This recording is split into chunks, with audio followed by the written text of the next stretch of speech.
16 na taon akong naghintay para dito at ngayon matatapos na ang bahagi 3. Mabilis ang buod. Ang Jeep Wrangler na 2,000 siyam ay unang sasakyan ng anak kong lalaki. Kakase isa-is lang niya at sinabi ko sa kanya na tutumbasan ko kung magkano ang may ipon niya. Nakaipon siya ng $300.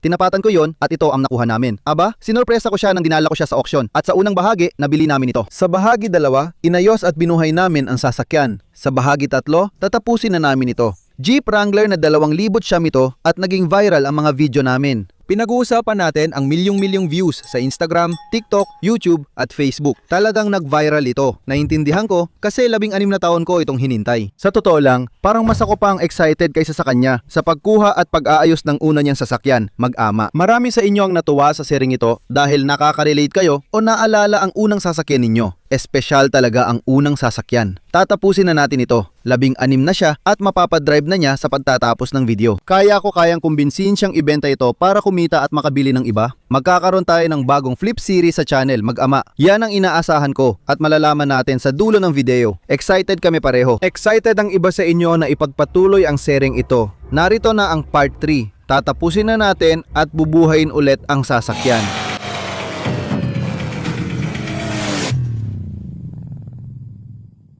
Dinala ko na yung jeep mo sa car wash at nilinis ko na. Malinis na lahat. Gusto ko sanang pinturahan yung floor mat kasi kupas at di na maganda tingnan. Nilagyan ko ng itim na satin spray paint lahat ng carpet mo. Ganito na itsura nila ngayon. Hindi sila matigas o ganon.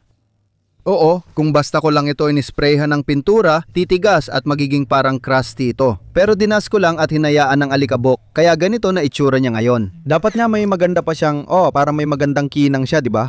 Pahintuin ko muna sandali ang video at ipapakita ko sa inyo ang isang bagay. Ngayon, ganito na ang itsura ng mga carpet pagkatapos kong idas ng pintura ang lahat. Sanay na ako sa spray paint dahil sa taon ng karanasan, kaya walang kumalat na pintura. Maraming nagsabi na tanggalin na lang ang mga upuan, na kaya naman namin gawin dahil 4 lang ang tornilyo, 1, 2 at 2 pa sa likod. Hindi kasing dumi ang carpet sa ilalim ng upuan kumpara sa harap at likod. Ganito rin ang kinalabasan ng mga carpet sa likod. Mas maganda na ang itsura ngayon at malinis na ang ilalim. Hindi naman masama ang itsura. Oo, maganda sanang tanggalin ng mga upuan, pero hindi ko naisip na kailangan talaga. Kaunti lang alam ko sa maraming bagay at hindi ko sinasabing alam ko lahat, kaya kailangan ko ang tulong mo. Itong pinto, ang mga bisagra nito ay parang naninigas at mapapansin mo kung paano sumasara ang pintong ito. Parang normal lang na pinto. Pero ito, mabagal siyang sumara at hindi palaging sumasara ng buo. Anong ginagawa nyo para ayusin ang ganitong bisagra?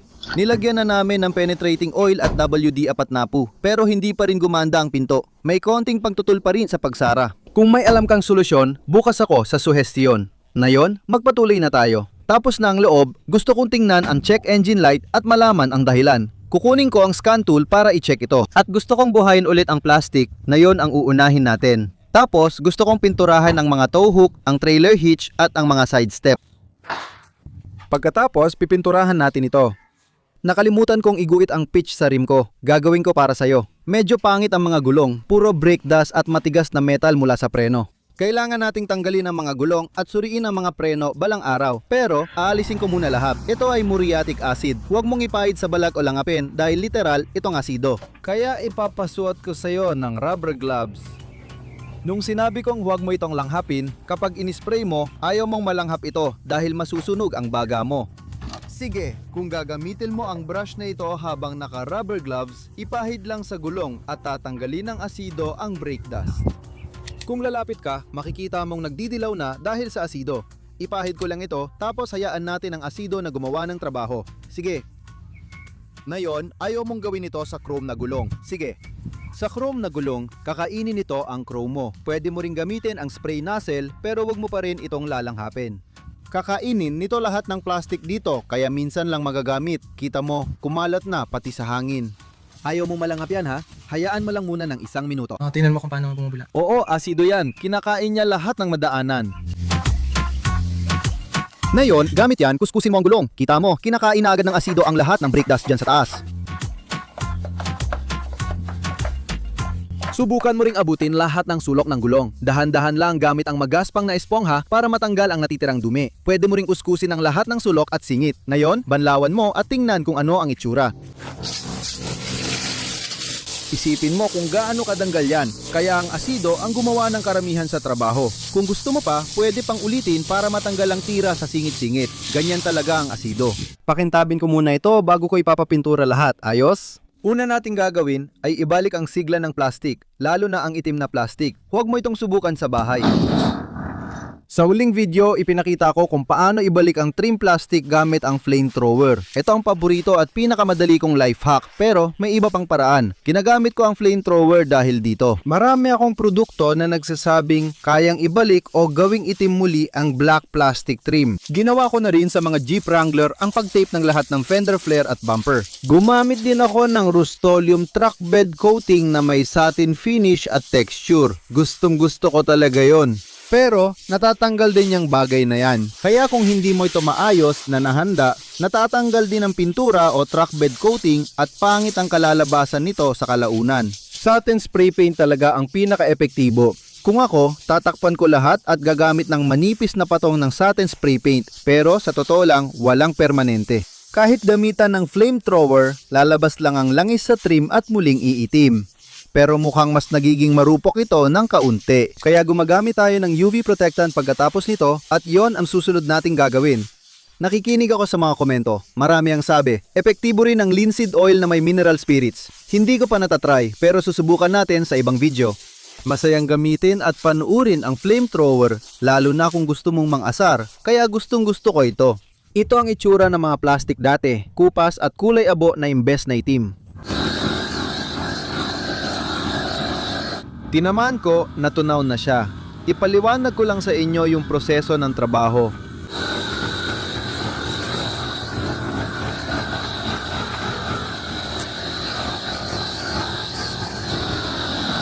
Yung mga susunod na gagawin.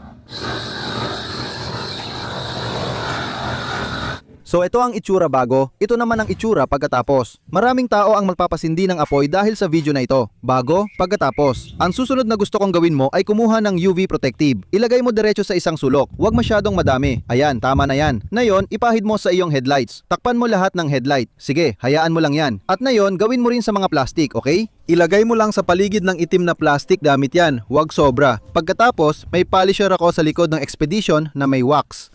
Gawin mo lang ito sa mga pininturahan ng pilak ha. Iwasan mong lagyan ng wax yung itim na bahagi. Gamitin lang ang polish sa mababang bilis. Ngayon, ang dahilan kung bakit ko sinunog ang plastic at pinagawa ko sa iyo ito ay dahil may hindi ka nalagyan dito. May hindi ka nalagyan dito mismo. Okay, kaya pinapagawa ko ito sa'yo kaysa gumamit ng back to black trim restore, wala pa akong nagustuhang trim restore. Puro silicone base, madaling matanggal kapag umuulan. Ang dami mo pang ginagamit. Siguraduhin punasan lahat gamit ang tuyong basahan pagkatapos. Ikutin at yaking walang maiwang parte. Ngayon, ipapapolish na natin ang kotse. Ang punto kasi, ayaw mong gawin ito sa ilalim ng araw kasi maluluto lang ang wax. Sige, kukuha tayo ng polish, tapos idadampi natin ito sa foam pad ng ganito. At ipapatong ko lang ito at ikakalat. Ayaw kong ilagay lahat sa isang parte lang. Gusto kong ikalat ito sa buong kotse. Ayaw ko ring iwan sa pad kasi pag pinaikot ko, tatalbog lang palabas ng kotse. Mabagal ang bilis. Subukan sa 600. Ayaw ko itong maluto, kaya babagalan ko pa. 600 ang pinakamabagal ko, kaya kalahati lang ang pipindutin ko sa trigger at ikakalat ang wax. Kapag sobrang bilis ko, maluluto ang wax sa pintura ng kotse na ayaw natin, lalo na dito sa mainit na Florida. Kaya ngayon, papanatilihin kong patag ito. Pabalik-balik lang ako. Kukuha ako ng malinis na basahan. Hindi ito malinis, pero ito lang ang meron ako. Pupunasan ko na lang. Punasan mo ito, at ito ang mag-aalis ng lahat ng dumi at mga debris sa kotse. At yung mga bitak sa pintura, hindi natin matatanggal yon. Sige, nasa ilalim na yan ng clear coat. Dahan-dahan lang kaliwat kanan, pabalik-balik, tigisang bahagi kada ulit. Huwag mong mapatakan ng kahit ano ang mga itim na plastic ha. Una, saludo ako sa tugtugin mong pinili. Mukhang natuto ka sa magaling. Sa tingin mo, okay ba ang kinalabasan? Sa tingin ko, maganda naman ang kinalalabasan. Tumatalsik ba ito kung saan-saan? Hindi, magaling. Ang bilis ay nakakatulong para hindi ito kumalat. Binabati ko rin ang Fusion Clear na nakuha ko sa Mobile Tech Expo ilang taon nang nakalipas at nakilala ko ang may-ari. Hindi ito malagkit at naibalik ang dating itsura. Ipapakita ko pa sa inyo at hindi ito bayad na patalastas. Napakaganda ng epekto ng produkto sa mga plastic at mga headlight. Kita mo ang pagkakaiba dito. Panoorin mo, handa ka na. Kung titingnan mo dito, makintab, kupas, Fusion Clear. Saludo sa Fusion Clear para dyan. At pati na rin sa mga plastic. Hindi ito gawa sa silicone na madaling matanggal pag umulan. Ang ganda rin ng itsura, kitang pagkakaiba. Kaya ayan, yan ang hindi pa natatamaan. Ito, tapos na. Nahawakan ko ito nang hindi namamantika ang mga daliri ko o nagiiwan ng bakas daliri. Ano ulit? Hindi ko ramdam ang malaking epekto ng pagpo-polish. Matatanggal nito ang dumi sa pintura at magiging mas makinis. Tingnan mo, makikita mo kung saan ko nasunog, kaya mag-ingat sa torch. Kasalanan ko yon, makakatulong ito. At naglalagay din ito ng protective coating sa kotse. Pwede sana tayong gumamit ng ceramic coating, pero hindi naman talaga sulit. Kaya kung idadaan mo ang likod ng kamay mo, mararamdaman mong mas makinis na ito. Yan ang gusto nating makuha. Makikita mo na ngayon ang kinang ng headlight sa hood na dati ay wala. Gumanda na ang mga headlight. May mga imperfeksyon sa pintura tulad ng tama ng bato na aayusin natin sa shop ko. Hindi na matatanggal ang mga ito dahil mas malalim pa sa clear coat. Sinabi ko na huwag gumamit ng torch, ito ang dahilan. Mabilis magalsa ang pintura, kita mo naman ang nangyari. Ngayon, makintab na ang kotse, naayos na ang headlight at may UV coating na. Ibinalik namin sa dati ang mga plastic. Tingnan mo kung gaano kaganda at malinis na rin ang mga gulong. Hindi ko gusto ang mga gulong kasi parang may kakaibang pintura sa mga iyon na medyo kumupas. Hindi ko talaga masabi. Pupunta tayo sa shop ko para tingnan ang check engine light. Ipapapintura ko sa kanya ang mga hakbangan at metal na bahagi gamit ang rust coating. Tapos, minamaneho na niya ito ng walang bubong. Tama bang sinabi ko? Pinakintab niya pati taillight at ang ganda ng resulta. Nilagyan pa ng UV coating kaya astig ang itsura. Sa tingin ko, kailangan palitan ang rear brakes. Dapat nating tanggalin ang gulong para makita. Mukhang kulang din tayo ng isang lug nut, kaya tatawag ako para kumuha ng isa. Alam kong kailangan natin ng takip ng gasolina, kaya ordering ko na yun. Tingnan natin. Oo, isang lug nut. Kaya kukunin natin yung dalawang pyesa na yun ngayon at pupunta na tayo sa shop ko. Sige driver, tara na. Kumaway ba sila? Hindi ko alam.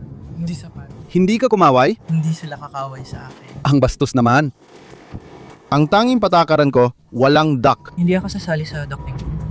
Punta tayo sa shop ko. Umorder ako ng brake pads, takip ng gas, at power steering fluid. Sa tingin ko, naririnig ko na ang power steering pump. Titingnan natin ang fluid at sisilipin ko sa ilalim kung may tagas. Nasabi ko na bang umorder tayo ng rear brake pads? Tanggalin mo rin ang takip ng manibela, gusto ko makita itsura niyan. Yan ay leather na takip ng manibela, kaya hindi naman siguro masama ang itsura. Yung mga goma, kadalasan pangit talaga tingnan. Habang nagmamaneho tayo, huwag kang mapapadistract ha. Makinig ka lang sa sinasabi ko. Pakinggan mo ang mga salita ko. Gawin mo ang sinasabi ko, hindi ang ginagawa ko. Yung video natin, 5 araw pa lang. Number 1 siya sa huling 10 video. 124,000 views na ngayon. May nagnakaw ng content natin at pinost sa TikTok, a milyon ang views. Hindi pinansin ng TikTok kaya ibang tao ang kumikita sa content natin. Kaya kinuha ko yung mga video na akin at ako na ang nag-post. At sa Instagram, gumawa tayo ng kwento na kinagigiliwan ng mga tao. At umabot na tayo sa 71,000 views, tapos 1,200,000 views, 249,000 views, 40,000 views. Kaya ang kwento mo tungkol sa jeep ay sobrang nagbabiral. At sa ibang usapan, sinabi ko sa'yo at ito yung hook na gustong gusto ng lahat, itatapat ko yung kinita mo. Kailan ko makukuha yung katumbas na parte? Parang may labas ko na yung kalahati ko at kalahati mo. Kailan ko makukuha yung kalahati ko sa'yo? Darating na. Sige, Isang araw. kailangan mong panindigan ang salita mo. Kung hindi, mawawala ang tiwala ng iba sa'yo. Huwag kang mag-alala. Sige, subukan mong tanggalin yung takip ng manibela. Tingnan natin itsura sa ilalim. Baliktad, ganyan. Hilayin pa. Ayos lang. Parang may tape dito. Ano yan? Weird. Malilinis din yan. Sigurado ka? Oo, di naman ganun kasama. Pwede rin tayong maglagay ng manipis na takip ng manibela. Sige, papalinis ko sa'yo ang manibela at ilalabas natin ang floor mat para pinturahan at linisin. Papapunas ko rin ang manibela at ipapakita ko pa ang ibang pwede mong gawin. Naluluma at kumukupas ang floor mat mo sa pagdaan ng panahon, gusto kong gawin ito sa mga all-season floor mat matapos ang ilang taon ng gamit. Kukuha lang ako ng truck bed coating at ibibisi ko lang ito. Huwag tamaan ang emblem ng Jeep. Wala itong malagkit na coating kaya gusto ko ito. Nag-iwan ito ng texture coating. Dapat sa damuhan ko ginawa ito. Hayaan mo silang matuyo para maganda ang satin finish at ilagay sa araw. Habang nasa tindahan ako, ipapakita sa inyo ni Nacho kung paano gamitin ang aming Dr. Color Chip Kit. Uy Nacho, lagi nilang tinatanong kung bakit Nacho ang pangalan mo. Ano ba talaga ang totoong pangalan mo? Ang totoong pangalan ko ay Ignacio. Ignacio, kaya Nacho ang tawag sa'yo. Kaya pala di maintindihan ng iba bakit Nacho tawag namin. Makinig ka, Ignacio. Nacho, pakita mo kay Logan paano gamitin ang Dr. Color Chip Kit, piliin ang silver. Sa tingin ko, yun din ang pinili natin dati. Subukan mo ulit ha. Sa tingin ko, isa ito sa mga na-shake na. Tingnan mo yung na-shake, umaakyat sa taas. Ito, hindi pa na-shake, baka bumaba na ulit, kaya kailangang i-shake tuwing gamit. Sige, pwede ninyong hanapin ang tamang kulay ng sabay. Gusto ko matapos ito, Logan. Dito. Sa tingin ko, hindi ito color chips. Sa tingin ko, hindi yan color chips. Ito, subukan mo, yan ang scratch. Ito, sigurado, kaya mong gawin. Lahat ng yan dyan. Dito mismo. Tapos, ikutin mo lang kahit saan, lalo na dito. Kasi dito, tumatama lahat ng dumi sa kalsada. Kaya kahit saan mo makita na may chips sa pintura. Sa tingin ko, hindi yan chips. Pwede mong ayusin, punasan mo muna yung wax mo. Di ko alam kung ano yan, meron din sa taas. At saka, kung may makita kang kahit ano sa grill, minsan may mga bagay sa grill o sa hood tulad dito at dito. Kaya gawin mo lahat ng mga spot na yan. Sige, subukan mo ito. Malapit na tayong umabot ng 500,000 views. Hindi, 500,000 subscribers na malamang mangyayari sa video na ito. Ang social media manager ko ang kukuha ng video ng selebrasyon natin para sa pag-abot sa 500,000 o kalahating milyon. Kaya makikita ninyo ang proseso sa likod ng kamera. Nacho, hawakan mo ang kamera. Si Erin kukuha ng 2 pa ng patayo. Diyan ka lang, itataas natin ang bintana. Sige, oo. Kaya itaas ang bintana. Ay, sandali. Huwag mong sabihin na 400, 99. Munpi ko na yung sabihin, tapos naisip kong mali pala. Hindi tatlo, Craig. Bakit ganon? The fact that I...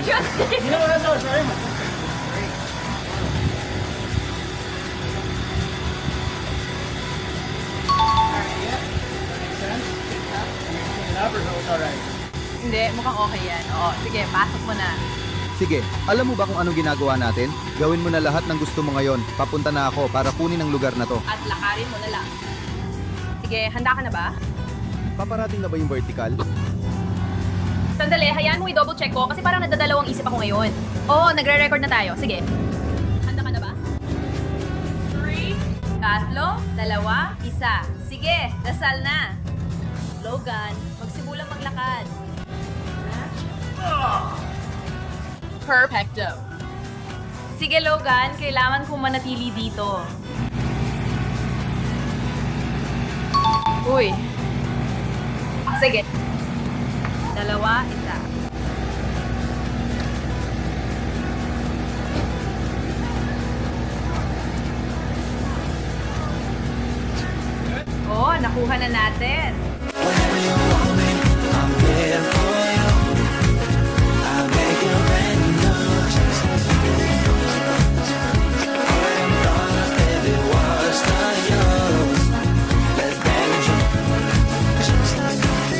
Ipapaliwanag ko lang na mabilis. Minsan, ang mga aftermarket na sidestep ay kilalang madaling kalawangin at mabulok. At ginamitan ko ng grinder para kiskisin ang mga yon. May nakakabit na parang 40 grit na liha at umiikot yon ng sobrang bilis. Tinatanong kung bakit di ko gamitin ang wire wheel. Maganda ang wire wheel sa kalawang pero hindi lang ito kalawang, may mga natutuklap ding piraso ng bakal. Gusto ko kasing matanggal lahat na natutuklap na bakal at hindi palaging nagagawa ng wire brush ang kailangan kong gawin kaya ginamit namin ang grinder. Gumamit kami ng rust resolver para patayin ang natirang kalawang at yung sumiksik sa bakal. At ngayon gagamit tayo ng paint over rust na high gloss black. Pinuputol ko ang step at nirorolyo ko lang ito. Kailangan ko rin gumapang sa ilalim at pinturahan din yon. Gumamit ako ng rolyo dahil mas maganda ang texture na nagagawa nito. Ayoko ng dagdag na texture kasi mayroon na. Kung i-zoom in mo, makikita mong nag-iiwan talaga ng texture ang rolyo kaya gusto ko ito. Mukhang maganda talaga. Kaya ito ang mga hook bago iyon, bago ang side step, ang toe hitches at ang side step. Ito naman ang itsura pagkatapos. Ang ganda niyan. Ayokong hawak mo lang ang teleponyo mo kaya nilagay namin ito dito. Tingnan mo kung kasya ang teleponyo mo. Perfecto. Ayos. Ngayon, pwede ka na magpalit ng musika nang hindi mo kinukuha ang telepono mula dito sa baba. Kaya perpekto na yan. At dapat, kasya mo pang isaksak ang charger dito, di ba? Kasi nakausli naman ito ng sapat. Ito ay talagang isang Nilagay ko ito doon. Bluetooth charger ito kaya gumagana. Bluetooth charger ba yan? Yan ba? Oh, yan na. Ay wow, ang galing! Isasaksak ko lang ito at ilalagay ko ito dito. Astig, ayos! Tingnan natin kung bakit nakailaw ang check engine light. Buksan mo na. Lahat ng sasakyan mula 1,000 siyam, naraan siyam na put, ani may OBD port. Karaniwan, dito sila makikita, minsan nasa kabila o ibang lugar, pero madalas dito lang talaga. Kaya ikakabit mo ang OBD scanner mo dito. Iikot natin ang susi sa posisyon 2. Ang una ay accessory. 2 power, 3 start. Naka-on ang susi, patay makina, nakasaksak na. Pindutin ang enter at tingnan ang lalabas. Ang MIL ay multifunction indicator light. Status, naka-on. At may nakita tayong evap leak. Maluwag ang takip ng tangke ng gasolina. Sige. Natukoy ang napakaliit na tagas sa evap emission. Sige. Kaya magsisimula tayo sa takip ng tangke ng gasolina. Sige, kunin mo na ang bagong takip ng tangke na binili natin. Papalitan natin ito. Ayos, alisin mo na ito. Tamang-tama lang. Ayos. Ikabit mo na ang takip ng tangke ng gasolina. Ayos. Ito pina. Isara ang pinto at i-clear ang ilaw. Balik tayo sa scan tool. Huwag muna tanggalin. Kunin ito. Pindutin ang escape. Dapat lumabas ang clear reset. Oo. Enter. Pindutin ng matagal ang enter. Kaya ngayon, kapag binuksan natin, patay na ang ilaw. Sige. Imamaneho ko ito ng mga 100 hanggang 150 milya. Alam ko na sinasabi ng gas cap, kadalasan purge valve solenoid o iba pa. Magsisisimula tayo sa gas cap. Pero tingin ko, hindi lang ito ang problema. May nawawala ka ring lug nut. Binigyan kita ng lug nut. Hindi ito nilalagay ng ganyan. Ganito ang tama. Locking thread ito, kaya higpitan mo muna ng kamay sa pwesto ng nawawalang lug nut hanggat kaya mo. Kung kalawangin, wisikan ng penetrating oil. Cross-threaded stud yan, kaya kailangan palitan. Nakuha na ba yung brake pads? Pwede ko makita? Sige, may semi-metallic din tayong brake pads. Gagawin natin yan sa susunod. Pero base sa nakita ko sa gulong habang nililinis mo, ang daming brake dust. Hindi maganda ang itsura ng rotor na yan. Kadalasan, nakikita ko agad ang brake pads kahit hindi tinatanggal ang gulong. Hindi ko masabi kung napalitan na ang mga ito. Sa susunod na may oras tayo, aalisin natin ang gulong at papalitan ang brake pads. Kailangan kong palitan ang front wheel stud para mailagay ang lug nut mo. Ilalagay muna natin ito sa likod, idadadrive natin ito nang naka-off ang check engine light at titingnan natin ang mangyayari. Pakikuha at iligpit mo muna sa garahe yung polisher. Parang may kaunting ingay yung power steering pump. Mababa ba o okay lang? Mukhang ayos naman. Punuin mo hanggang sa top line tapos uwi na tayo. Ipaparada natin sa driveway at maglalagay tayo ng karton sa ilalim. Bukas ng umaga kung may tagas, makikita natin kung saan nanggagaling ang tagas. Sisilipin natin sa ilalim at hahanapin ang tumutulo. Sige, punuin mo hanggang guhit lang, huwag hanggang ibabaw. Kaya mo, i-diagonal mo yung bote. Oo. Hindi pa tagilid, diagonal. Ayan, tansahin mo yung pagbuhos. Skill yan, natutunan na. Nakayos na hanggang sa guhit. Kontrolado.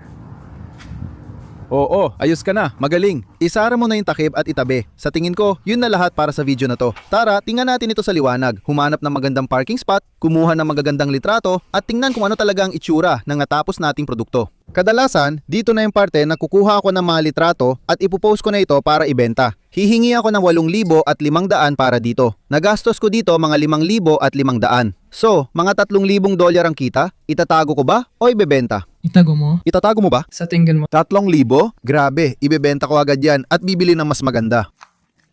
Ipopost ko yan at titingnan ang posibleng makuha mo. Heto na ang tapos na produkto. Makintab at kumikislap ang mga ilaw sa harap, parang bago ang bumper, at nakita namin ang mga resibo ng bagong gulong. Malinis na ang mga gulong ngayon, pero kalahati lang ang nilinis mo. Sa kabila, hindi mo masyadong nalinis ang parteng ito. Kung mahalaga sa'yo, gagawin ko, pero nasa iyo na yon. Yung mga apakan parang bago, pinapatuyo pa sa araw. Malaking upgrade yan. At yung pintura, ang ganda ng itsura, di ba? Oo. Ilang beses ko na bang nasabi na ang ganda talaga? Lihaing mabuti ang ilalim at gamitin ang parehong anti-kalawang na pintura sa buong ilalim ng sasakyan. Sa tingin ko, magbabago talaga ang itsura ng ilalim kapag ginawa yon. Kasi kung titingnan mo dito, makikita mo talaga yung mga bagay na yan. Lilihain ko muna ng kamay o gagamitan ng grinder, tapos pipinturahan ko ng itim. Ang ganda ng mga taillights mo. Maganda rin ang kinalabasan ng mga gulong. Napinturahan na ang tow hitch mo dito at dito. Mas maganda na rin ang itsura ng mga dating kupas na fender. Heto ulit ang step mo. Tahimik na ang power steering pump.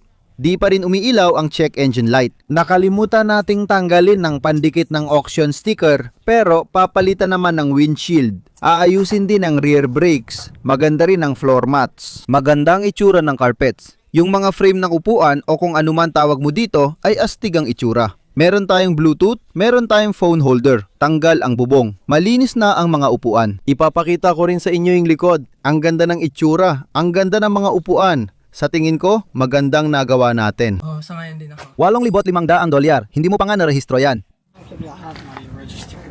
Kaya wala kang pera para iparehistro yan. Pwede mo itong ilista sa halagang 8,500, baka may bumili para may pangparehistro ka. May matitira ka pang 3,500.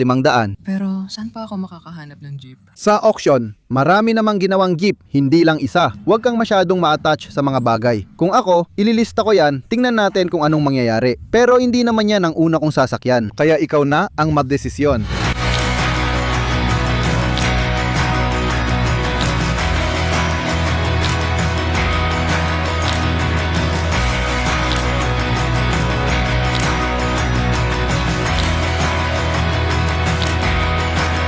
Hanggang dito na lang muna. Nagustuhan ko ang paggawa ng proyektong ito. Sana nasiyahan kayong samahan kami. Salamat sa panonood. May gusto ka bang sabihin sa milyon-milyong nanonood? Dandang libong manonood? O 10,000 libong manonood? Hindi, wala naman talaga. Salamat sa panonood. Salamat sa suporta. Pinahahalagaan ko ang tulong ninyo. Kung wala sila, hindi mangyayari ang proyektong ito. Kaya salamat sa inyong lahat. Mas gagaling pa siya dito. At kung gusto ninyo makakita pa ng mas marami mga video naming mag-ama, sabihin ninyo sa akin sa mga komento. Alam ko hindi lahat gusto makita lagi ang mukha ko sa camera. Salamat sa panonood. Kita-kits ulit. Magandang araw. Paalam, kahit tapos na ang video, sumakay siya sa kotse at sinabing nakakatukso ang $3,500. Wala siyang pera pang rehistro kaya pwede naming ibenta ang kotse. Nasa pangalan pa rin ng dealership ang titulo at pwede kang makakuha ng $3,500. Kung ako sa'yo, mag-move on ka na. Ituloy mo lang ang serye ng buy and sell na ito. Maghahanap pa kami ng jeep. Oo, nakahanap kami. Makakahanap pa kami ng iba. Hindi ko naisip yun. Sabi mo, mahirap itong hanapin. Ano ang gusto ninyong makita para magpatuloy ang serye? Sa tingin ko, dapat tayong gumawa ng buong flip series, pero nasa inyo yon. Alam mo ba kung gaano kahirap para sa mga high school na estudyante na kumita ng $3,500? Tama yan, sabi niya, kikita ako ng $3,500. Pwede mo lang gastusin yun sa isa pang kotse. Hindi mo lang basta ginagastos yon. Isa pa yung investment para kumita pa ng mas malaki. Bumili ka ng kotse na nagkakahalaga ng $8,500 at ibenta mo ng 10 o $12,000. Doon ka na magsisimulang umangat. Yan ang buong Ferrari Flip Series ko. Pwede kang magkaroon ng Ferrari sa sering ito bago ka pa mag-senior. Sige, gusto ko marinig opinion nyo. Dalhin mo Ferrari mo sa prom. Alam mo, lalaki pa kasikatan mo sa internet, magiging trabaho mo rin yon at pwede mo pa yung pagkakitaan. Hahayaan ko kayong sabihin sa kanya sa comments at subukan kumbinsihin siya para mabasa niya. Sikat ka na, wala namang may gusto sa akin. Lahat sila gusto ka. Sige na, tama na yan.